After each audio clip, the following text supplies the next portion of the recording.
4 ways to make a successful membership-based organization podcast. Number 1, make great content. Obviously, you know your members, you know your industry, so you should be heading up that podcast with authority.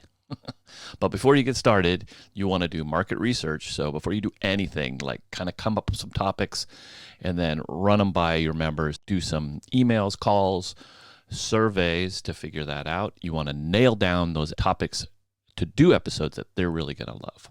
You want it to be consistent, great stuff. And that's the next thing about number 1, making great content, is you got to be consistent.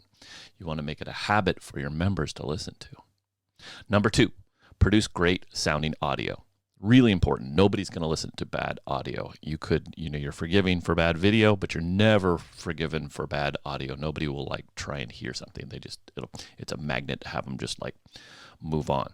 The next thing would be, if it doesn't sound good, hire someone to do great sound for you. And if you're going to do it yourself, make sure that you buy great equipment. It's not that expensive to get some great microphones to get going. Number 3, optimize your podcast. Make sure that you have great titles for your episodes and great descriptions.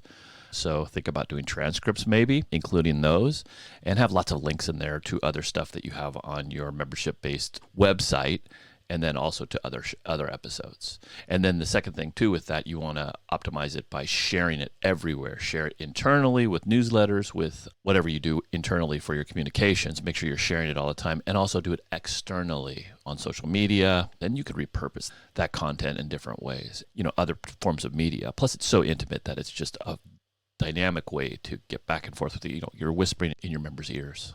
Podcasting, awesome.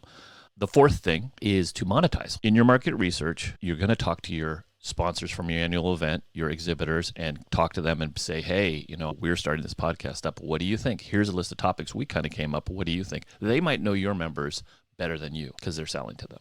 Plus, you're getting them on board. So when you do talk to them, you can ask them too in that conversation, hey, would you like to be a sponsor? Maybe sponsored episodes that add value. Everything has to add value or entertain or, of course, educate your members.